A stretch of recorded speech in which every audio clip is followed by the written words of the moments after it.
All right. Hello, everyone, and welcome to Angular Seattle. Welcome to our April meetup in cyberspace. So what is Angular Seattle? Our mission is to build an inclusive, supportive community of Angular developers in Seattle. We always want to develop new speakers, have new people come up and grow as presenters, and to run sustainably with a group of volunteers, and to speak in front of an audience like this. This is our organizer community. These are the people who put together this event tonight. You can see us all down there and in the various chat windows. And this is supposed to be we want to have a meeting and we want to stay social. So please chat up in the chat in YouTube and we'll be, or on Slack.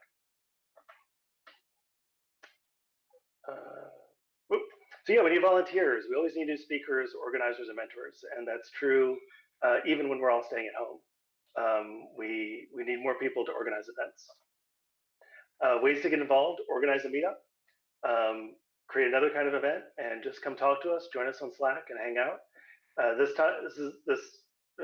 time that we're going through, having new people to connect with, and having new, more creative ideas to connect and grow as a community is something we're really looking for, right? We can't necessarily go to a bar and have a hack night now, but maybe there's something we can do online to stay connected.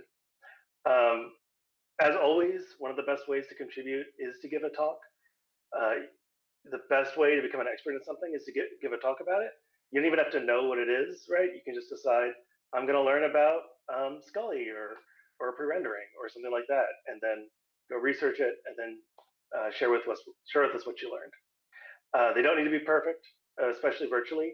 This is a great place to develop a talk and practice your speaking skills. So here are the submission links, and we have all of our past talks recorded on YouTube. When we're on the meetups, they're online like everything else until further notice. We're practicing physical distancing, but we still need to be connected, right? It's not just social distancing. It's, you can't get the virus through YouTube streaming, fortunately, or through Zoom. So it's important to stay connected. Like I said, we're looking for new formats, new times, new ways to be interactive and connect as a community. And I think the first step in that is to join us in Slack. So I just want to include it twice. If you haven't, please join us in Slack. Please say hello. Please introduce yourself. If there's something you want to do or something you want help with, let us know. And that is bit.ly.com. Or bit.ly/ng Seattle Slack. Actually, that is wrong. No, I see that it's bit.ly/ng Seattle Slack. And I'll post the link in chat.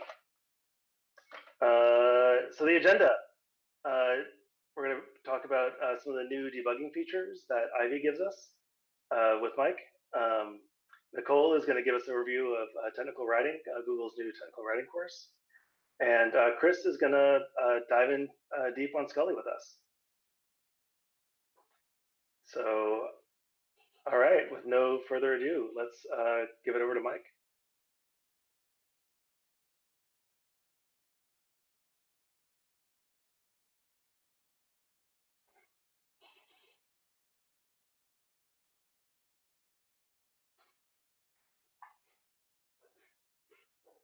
We can also just, yeah. There. Okay. Great. You can all see my screen now, I hope. So for this demo of Angular Ivy, I'm just going to use StackBlitz so you can all try the same thing yourself or play along.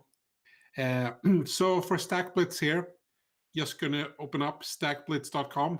Well, I already did. And then create a new Angular project.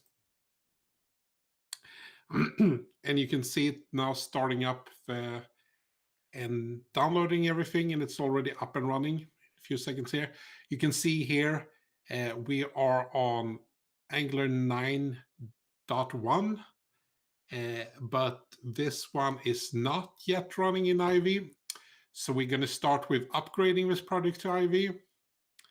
And you do that by clicking Settings and Enable Ivy.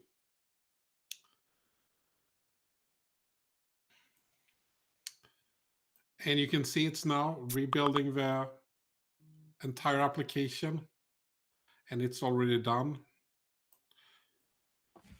Hey, Mike, could you increase your screen font size? Sure. Thank you.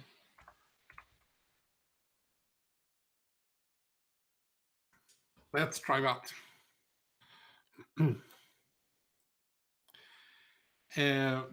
So one of the cool thing with Ivy is that you can now do different type of debugging. You can debug in both HTML files, and you can debug your TypeScript, JavaScript files. So the way you do that is just like before. I'm going to open up the dev console here. And you now have access to something new called NG. And the way you use this, if we start with just typing in $0, what that does is basically whatever I clicked on here and did inspect. So let's just click on this title instead.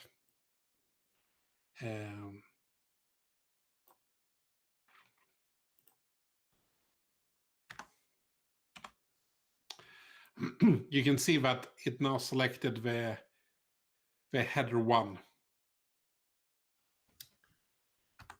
So $0 is something you need to know. So how do we use that? So we type in ng and then get owning component. And then you pass in that element, which is $1.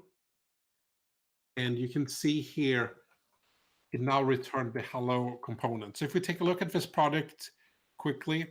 I'm going to stop here real quick. Could you make your console a little bit bigger too?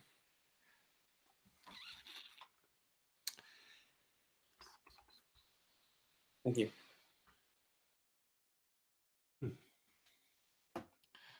Running out of screen here, but that's fine. We don't need much for it. So inside the app components, you can see that we have something called hello here, and that's a hello component. And that's the same hello component that we had access to here in the console. You can see that this component has a name.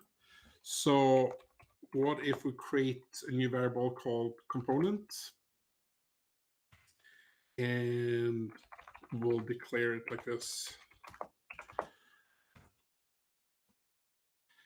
So next thing I'm going to do is go in and change the name here. So let's set that to Seattle. So what do you think is going to happen when I hit return here? Well, it set the name to Seattle, and that's it. You should pay attention that this didn't change here. So now you're probably thinking, okay, what's going on here? We said we had access to this component, which is your Angular component. So why is this not working? Well, it's actually working the way you expect it to work here, because what hasn't happened here is that change detection hasn't ran yet. So we can manually go in and run change detection. So the way to do that is just type in ng and apply changes. And we need to pass in the component. So basically, we're going to mark this component as dirty. And as soon as that happened, change detection going to pick it up and re-render it. So you can see as soon as I run it, it updated to hello Seattle on the screen. Another cool thing is you can go in and set breakpoints in the HTML code. If I was running inside of VS Code, I could just go in and mark the line here, but that doesn't seem to be working on StackBlitz in this version. So what we could do here is just open up our HTML here instead.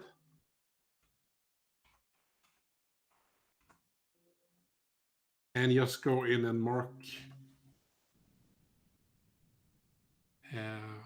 this line here. So if we now go in and rerun this, so I'm going to do that by just updating the name here. You can see that it now rerun the application, and you can now see it hit this breakpoint here. So you can actually start stepping through the code from the HTML. You can cool features. You can go now in and explore what the Angular code actually looks like behind the scene. So this is going to give you access to easier debug things like lifecycle hooks and make sure that things happening in the right order, or why it's not happening in the right order.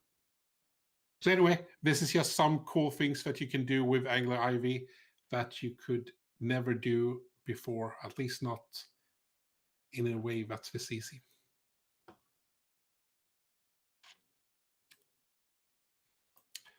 And next up, I think, is Nicole. I'm just going to pass it off just like that, huh? Unless you have any questions for me.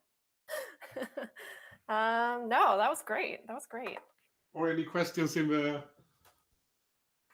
group? I don't see any yet, but we're a few seconds behind. Yeah.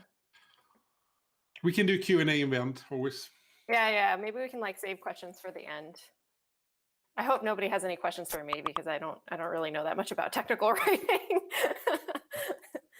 But so I know in our side we have we do accessibility testing with a tool called Axe, which tells you which elements of the page have violations. And one thing we're looking forward to with Ivy is that using getOnlyComponent to say when you detect a violation in a DOM element, get me the component that actually caused it. That was part of this rule. So that's very exciting. Yeah, right. Because right now we just say like, here's the selector. You know, there's a whatever. There's an image with the wrong alt text, or there's something without contrasting colors. And yeah, being able to say like, this is the component, this is the line of the template, right? That caused it is really huge for us. Yeah, that's super powerful. Yeah. Very cool. Okay, should I? Whoa. I really want this now. Isn't this is the best? It's great. Yeah. I'm not sure about that. That's no. Terrifying, but awesome. That is really terrifying. Oh god. Oh boy. Okay. Okay, I was so distracting. Sorry. Let's get started here.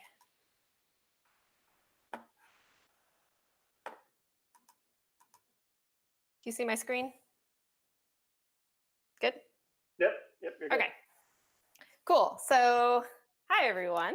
So I'm going to give a very short talk today about technical writing.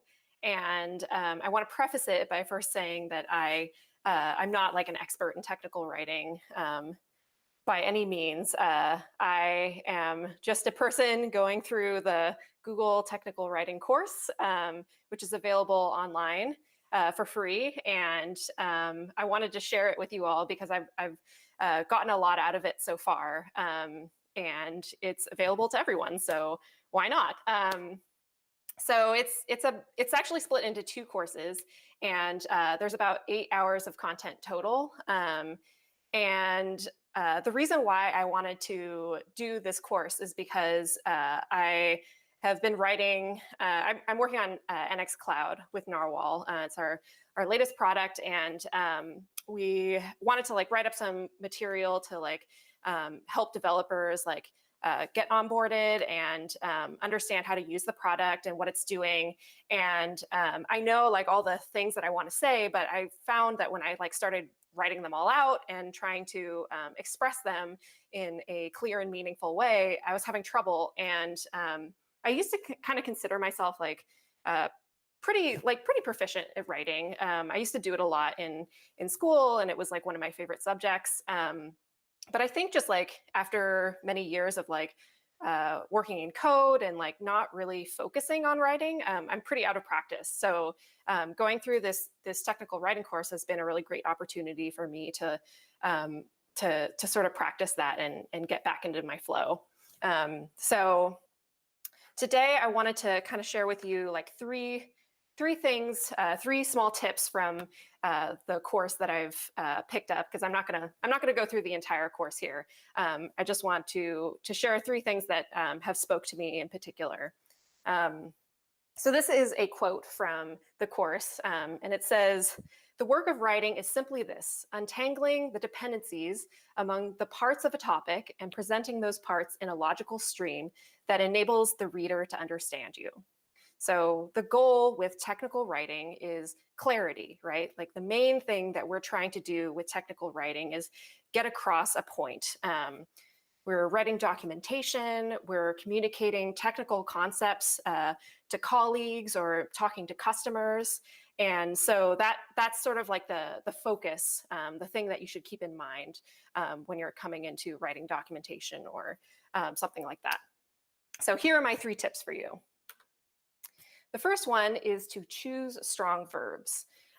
So when we're talking about strong verbs, we're talking about verbs that are going to really engage our readers. Verbs that are precise and strong and specific. So the verbs that we want to avoid are ones that are imprecise, generic verbs, such as like forms of to be, such as is, was, are, am, were, maybe using like the word occur or happen. So here are some examples. So a weak verb would be, an example of using a weak verb would be, the error occurs when clicking on a submit button. And you could say instead, clicking on the submit button triggers the error. Or instead of saying, this error message happens when, you could say, the system generates this message, the error message when. Or instead of saying, we are very careful to ensure, we say, we carefully ensure. And phrasing them in this way just engages readers more and kind of just makes things a little more exciting. Second tip I have for you today is minimizing certain adjectives and adverbs. So this one actually kind of surprised me because I wrote a lot of like fiction in school, and I thought like adverbs and adjectives make things more exciting, right? They kind of help you describe things, and they're great in fiction and poetry, but adverbs and adjectives tend to be too loosely defined and too subjective for technical readers. So, and they can actually also make technical documentation sound more like marketing material, which is kind of a turnoff for some developers or readers. So, one way that you can avoid using too many adjectives and adverbs is to use more objective numerical info that lends accuracy and believability. So instead of saying, setting this flag makes the application run screamingly fast, you can say, setting this flag makes the application run 225 to 250% faster. And that just makes everything a little more accurate and believable. Finally, I want to talk a little bit about using active voice versus passive voice.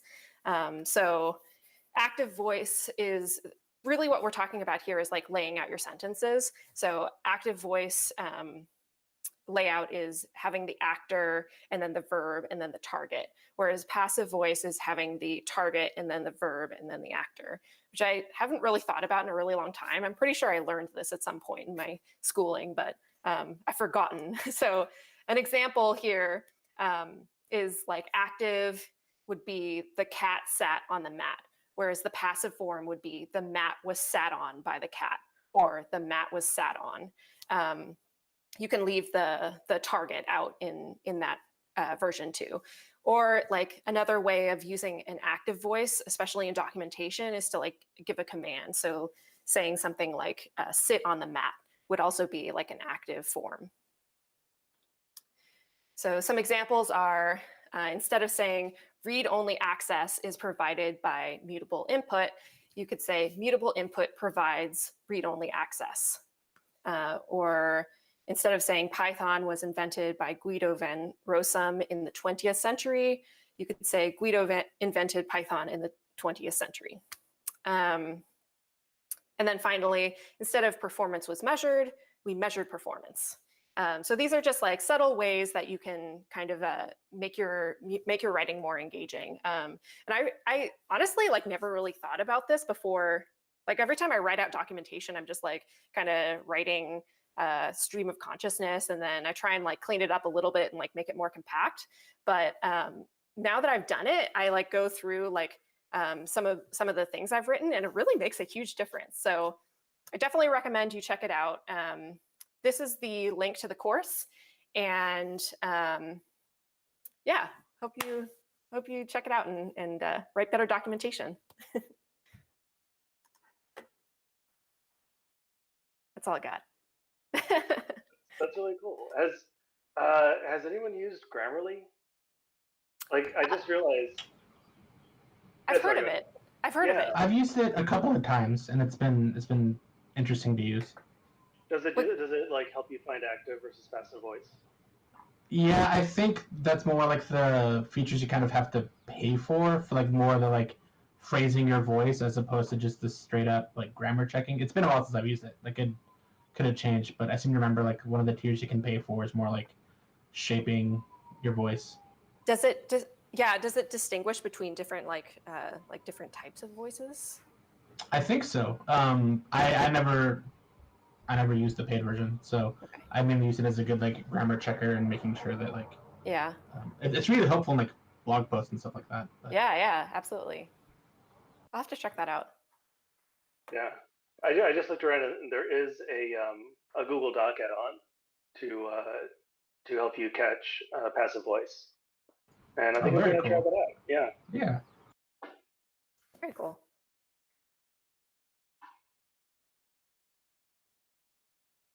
All right. Oh, Mike, I think you're muted.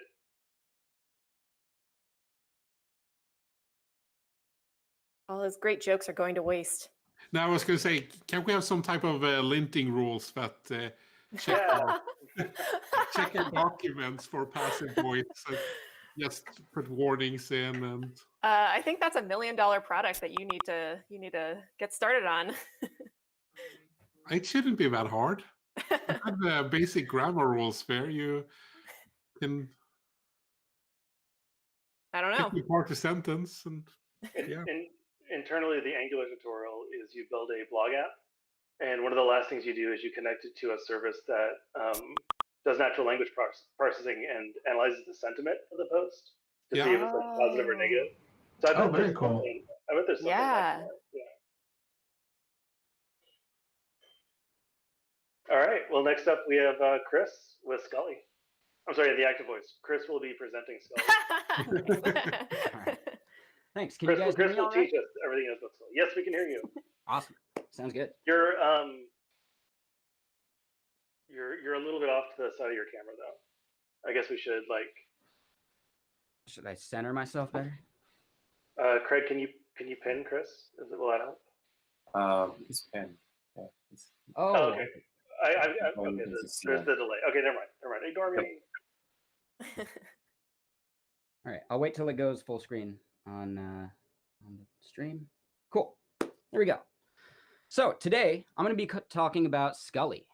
I want to pre-render, right? To next files reference, we have to make them. So who am I? I'm a full stack developer at Fresh Consulting. I have a marketing blurb I'm going to read for that. Fresh Consulting is a design-led software, hardware, and robotics innovation company that offers end-to-end services with integrated teams. We design and build apps, websites, systems, products, and robots for our clients from strategy to execution. Our goal is to build experiences that help your company stay fresh. There we go. All right. So I'm also a coding streamer on Twitch. That's why I have this nice camera, this nice setup, and all this stuff. And I'm also a beanie connoisseur. I have dozens.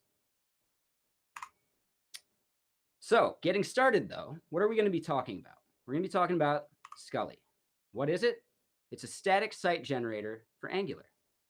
Now, if you're not sure what that actually means, here's some definitions, right? Static site generator, SSG, is pre-rendered deployable HTML files for each route. So every page has a corresponding HTML file, and the user sees that basically immediately once they've gotten the HTML file. Server-side rendering gives the user still like a full HTML file, but it's on the fly rendering when you're visiting the page. This is similar to Drupal or any like PHP style framework doing that stuff. And then there's client-side rendering, which is what we're all used to with Angular apps. For the most part, you're going to get a somewhat empty index.html page, and you're going to wait for the JavaScript to bootstrap in. So the translation is server-side or static site generation equals SEO and UX. So you're going to get a faster user perception of loaded state, and Google uses that for like ranking sites better. So if you're a faster site than someone similarly ranked, you're actually going to rank higher because of that. And the other thing to realize is that Google does not index all JavaScript very well. They're doing better. They're getting better with it every time, but it's just not perfect. And not every search comes from Google. So that's very important to realize. Yandex, other countries, they may not be indexing any of your JavaScript. A fantastic article about this stuff is Rendering on the Web. And here's a link in the slides. I will be posting these slides online later. But for the most part, this graphic kind of sums up everything, right? We can start out with server rendering here. That would be, Gmail, Hacker News, Drupal, WordPress, all sorts of stuff, right? You get a very slow time to first byte. But once you get that byte, you have the HTML that you need to basically show the user everything, right? So time to interactive and first contentful paint are the same thing, which is quite nice. When you go to the other side of things, client-side rendering, you realize that time to interactive is much higher than your first contentful paint because you're going to see something on the page. Might not be the full thing that you're expecting, but you're still going to see something, but you're not even going to be able to click the buttons or do anything, right? So there's a very big gap between Angular apps and the usability of server rendering. So server-side rendering in the middle here, something like Next.js or Angular Universal, they kind of meet right there in the middle. They render sites on the fly. And then between those kind of sits client-side rendering with pre-rendering. And that's really what we're talking about today. So Scully pre-renders your sites to static HTML at build time. What this means is you can also deploy these things to S3 or whatever and pay pennies a month just for hosting. It's very nice. So that's the really nice part there. It does take a lot longer to generate these things. And yes, your JS bundle size increases quite a bit. But yeah, Gatsby, Scully, ViewPress, these are all some of the more popular client-side rendering with pre-rendering. So what that means is you get static rendering and then later the JavaScript comes in. Now, how does that work? And actually, I know I went over this. So TTI, time to interactive, FCP, first contentful paint. All of these words are defined in this article. So yeah, I would highly recommend giving this a Google if you get a chance and checking out the slides later. So how does Scully work? Well, it uses one thing called GuestJS. And I copied this from their site. It's libraries and tools for enabling machine learning-driven user experiences on the web. So basically, the way GuestJS works and some of the things it can do is it can look at maybe your analytics from Google Analytics and preload certain pages on the page that the user is on based on what they're most likely to click. That's pretty cool, right? Inside of GuestJS, there's some internal things to crawl Angular sites, to crawl JSX-based sites, and TSX-based sites. So theoretically, we could probably get the same kind of Scully thing going with React or Vue. And I think I've seen the makings of that in their repo on Scully right now, actually. So in those internals, you probably want to check out this link. I need to make this an actual link. Right now it's just text, but that's the source code of the Guest parser. So it kind of loads up the app and you can go read through what it's doing in there. I'm not going to get too deep into it, but for the most part, it's aware of how your Angular app is bundled and put together, and it's able to crawl your site and figure out where everything is. And that's important because we have things like async routing. Is it using Angular Universal to do any of this? The answer is no. Instead, it's using Puppeteer. So the idea is We take your site, we build it, it runs, and then Puppeteer loads it up and starts crawling it using GuestJS. So when we get the HTML out from Puppeteer to manipulate and pre-render and get the HTML files generated, we're able to get the actual Chrome reproduced version of it. So you're not going to have any weird rendering inconsistencies, things like that. And it's quite nice. You know, you just get a blob of HTML, you can put it into JS DOM and operate it on it. So what is the usage actually like? I was describing like the plugin process and how Scully works under the hood. But here, if you're just trying to use it and install it and have a blog and statically rendered site, it's pretty easy actually. So this right here, this installation command is using Angular, like the Angular CLI, and we're going to run ng-add Scully.io init. So what that does is it adds the dependency to our package JSON. It also adds some scripts. So it'll be able to run the Scully command, and you'll just be npm run Scully instead of having to memorize what they do, or instead of having to install it globally. And finally, it creates a default scully.yourapp.config file. So in there, it's going to store things based on maybe the blog posts and how to populate the routes for those, what types of plugins you need to use, things like that. Once you've done that, you might want to actually scaffold out a blog. So you're going to go run ng-generate Scully.io init :blog. And what that will do is add some routes and create a blog folder for you. It'll also, well, sorry, let me rephrase. You can also run generate markdown here. And instead of having it be called blog and create a blog folder, you can actually make it news or something like that. So it's very useful. I do wish it went a little bit further. Like it doesn't generate an index page for you, which would be kind of cool. But really, they're just Angular schematics and they're just functions. You could write one yourself. It's very easy. The last little bit of the puzzle, actually maybe not the last bit, but one more bit of the puzzle is generating the routing module. Angular CLI is not going to do this for you. So you want to make sure you have your home routing module, and you're going to go then import that into your main route module. So remember, we're doing load children here and we're doing import. What this allows us to do is per route bundling, and that's really powerful. So you get only the JavaScript you need per route. Now, actually consuming and using some of these routes that we generated and all that stuff, how do I actually like show some of these blog posts on my page? Well, they have a service that you're going to consume, and you're going to import it from this ng-lib library. And inside of that, you're just going to subscribe to this .links.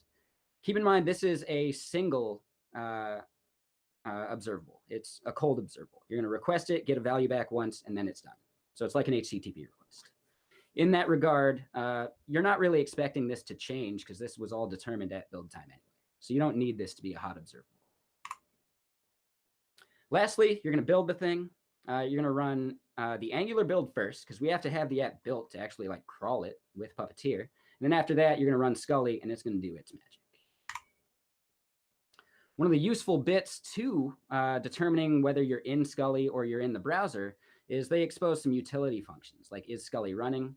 There's another called is Scully generated? Based on those, you're going to flip-flop between either showing or not showing something to the user at runtime, or in the HTML at compile time. So this might be used to maybe do an image placeholder or something like that. And that's maybe a little bit of alluding to something I'll show you later that I've been working on for the past couple weeks. But there is one thing to think about. So if you're doing a whole bunch of is Scully running or is Scully generated stuff, you're probably going to want to double check and think, could I abstract this to a custom plugin? Doing that is going to save you a whole lot of code reuse, and you're going to be able to maybe reuse it in other projects later too. So I try to use the rule of threes. If I do something similar with the is Scully running check in 3 places or 3 files, let's maybe abstract that to a plugin or something. Now let's look at some of the plugins that are available. I made these slides like 2 weeks ago before I worked on the plugin I've been working on. So we're not going to talk about that till later. But first off, let's look at what the types of plugins are. So there's router, render, and file handler plugins. The router plugins are if you say have user/user ID, right? Scully and Puppeteer and your entire app are going to have no idea how deep this list of numbers could go, right? How many users you have, things like that. So you're going to wire up a router plugin. And in that router plugin, all you're going to do is either maybe hard code some routes. Right here, I might have examples/example type. This is actually a snippet of code I'm using in some stuff we'll see later. But yeah, here it could be as simple as hard-coded stuff, or it could be an HTTP request to grab the list of IDs and populate this array dynamically. You can do all sorts of stuff. And then finally, we just make sure we can add a validator for the config, and we register the plugin. This right here is going to go into your Scully config file, just right on in there.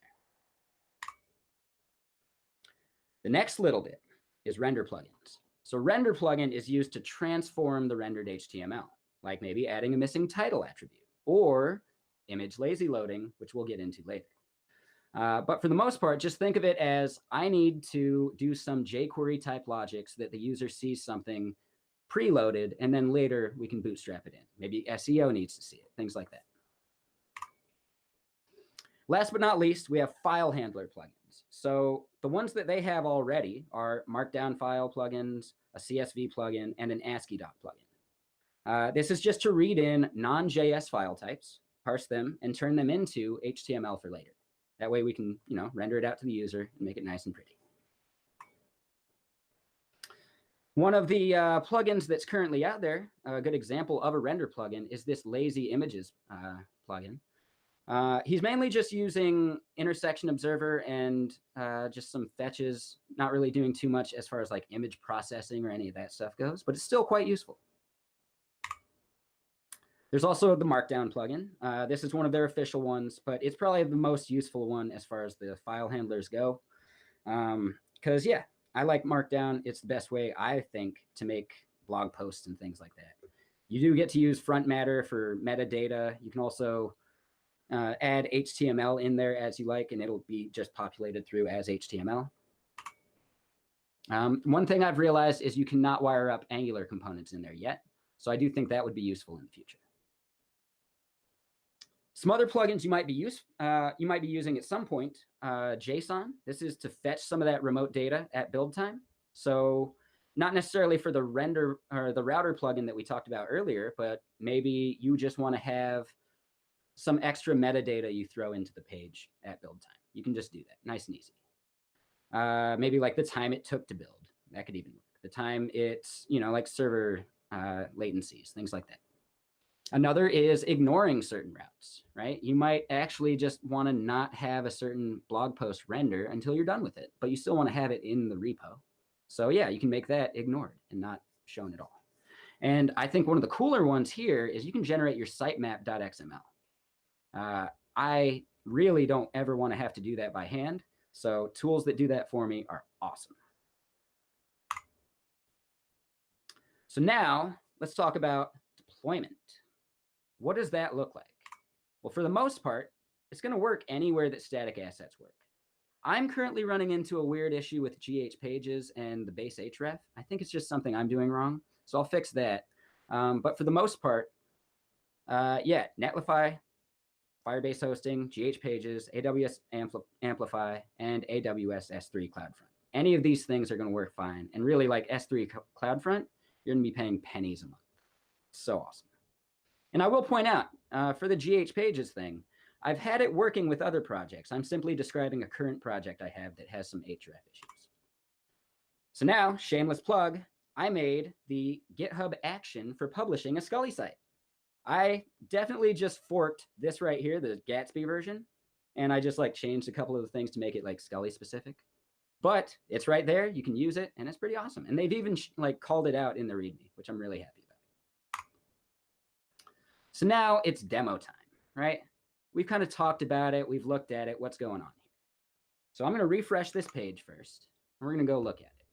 We can go look at the page source first and see, yep, just a whole bunch of HTML blob nonsense. This looks a lot different than any other Angular site you're going to look at just by doing a view page source. You can inspect element and see stuff, but that's populated in at runtime. This is at compile time. And if we even look, we can see a whole bunch of like images preloaded. Ooh, Hey, Chris. what is that for? What's Can up? I interrupt you? I just want to say, I don't know if it's just my screen, but everything's like very blurry. So you might want to like turn up the size even more, because I can't read it very well. Yeah, no worries. I'm at Thanks. 300% in here, but maybe I can go but it's font just size. it's I don't know. It's like the image quality. Yeah, I'm Yeah, using it's like some your screen software that's doing resolution some as well. interpolation. Sorry.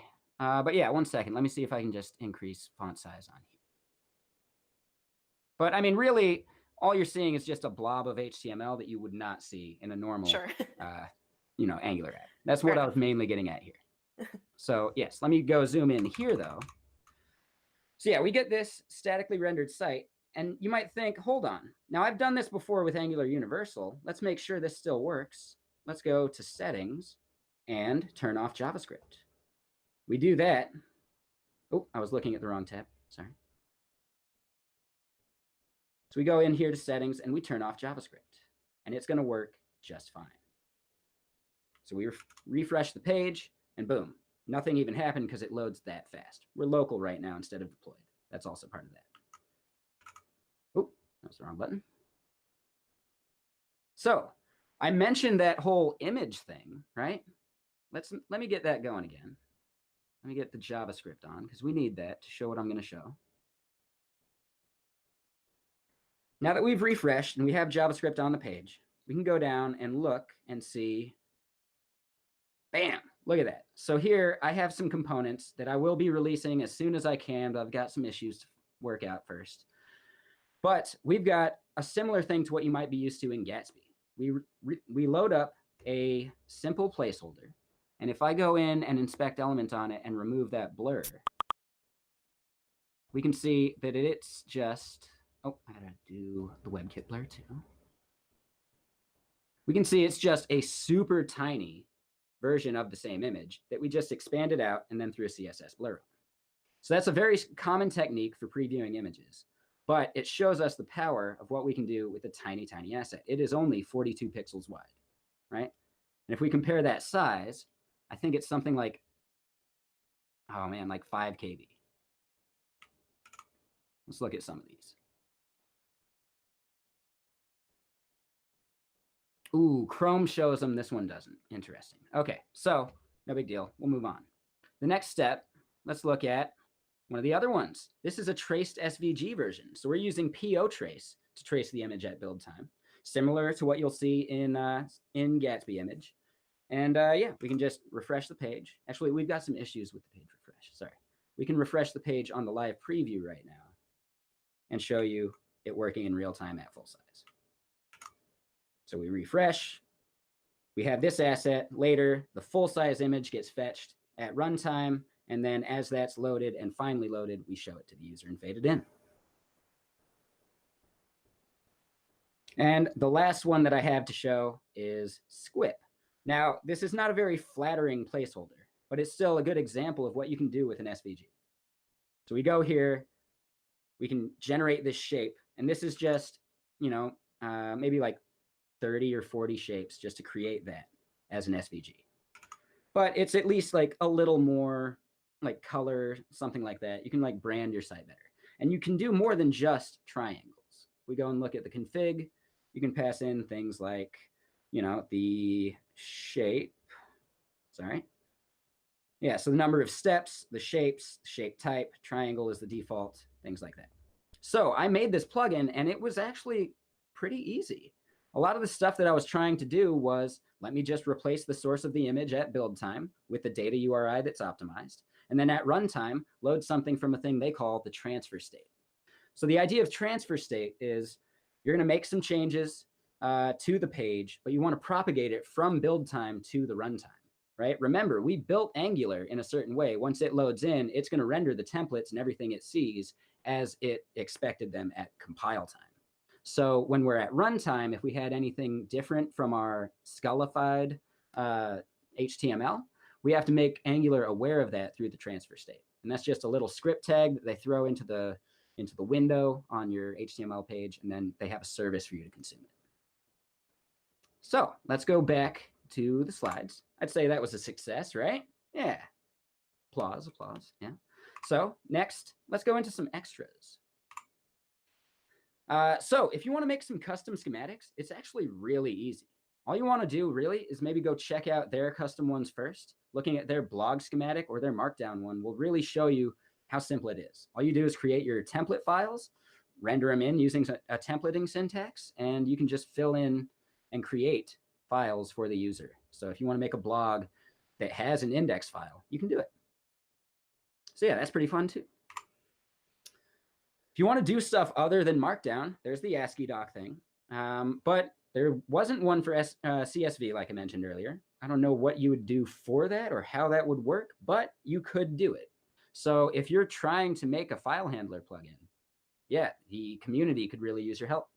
Maybe parsing PDFs or something like that. You might ask, well, how do HTTP requests work? They basically just work. The reason that works is because we're running it up in Chrome, in a real Chrome instance, which is Puppeteer, and it is running actual HTTP requests for data. So you can make requests to external services. You can do all that stuff, and it's going to use the idle monitor service to determine when Angular is done doing all that stuff. So it's pretty cool. You can actually just treat it like a normal app, make your request, do your thing, and it'll work out. Now, with my image generation stuff, I had to go in and give Puppeteer like a 0 timeout, like no timeout at all, because the idle monitor service does have like a final like 25 to 30 second timeout or something. I had to fix that because some of my image generation stuff takes a long time. You might also ask, well, what about auth? So I have this app. I have some things that the user has to log in to see. What do I do for those? You're probably going to want to use something like is Scully running or is Scully generated, and either just not show anything in that area or show some type of skeleton loader or something, right? And then when the user has authenticated after the JavaScript is loaded in, you can finally like replace that data.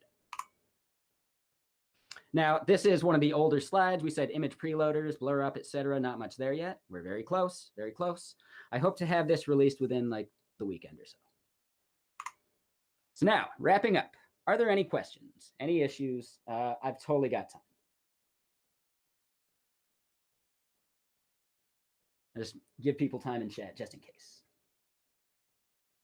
But yeah, while we're waiting, the citations, really, you're going to want to look at the Scully GitHub repo, and their full documentation is actually a whole different link now, which I'll make sure I update the slides for, but they have scully.io as their domain.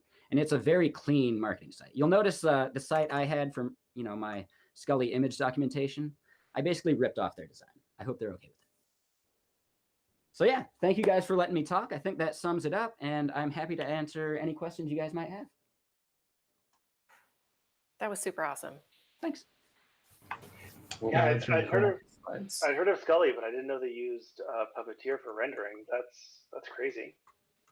Yeah, it's really Yeah, cool. I didn't know that either.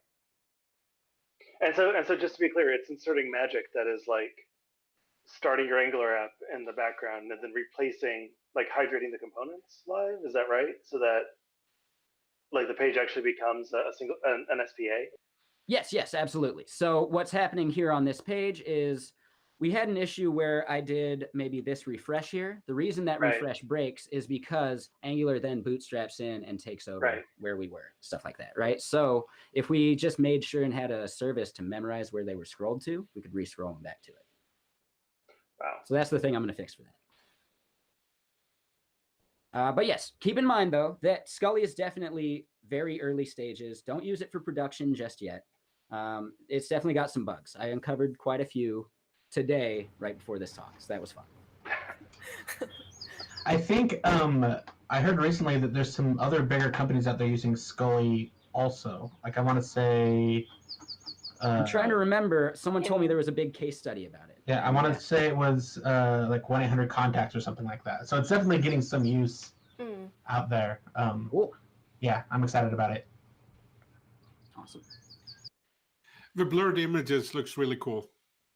Thank you. Yeah, I appreciate it. Yeah, I like just, being able to preload that. I have another site that's a Gatsby site that I had that stuff on, and, I missed it. So I went and recreated it. So Is this why? can- Oh, go ahead. is this what you're working on, like on your stream? Yep. Just for the past 2 weeks. I work on all sorts of stuff. Okay. So as someone who's used both Gatsby and Scully, like how would you compare them? So I think Scully has a very interesting path forward because it can crawl an existing app, whereas a Gatsby app is basically its own self-contained thing. So to create a Gatsby app, you might take some reactive components and just bring them into a Gatsby scaffolded app. Instead, Scully bootstraps into your existing app, which is, I don't know, I think that's pretty cool.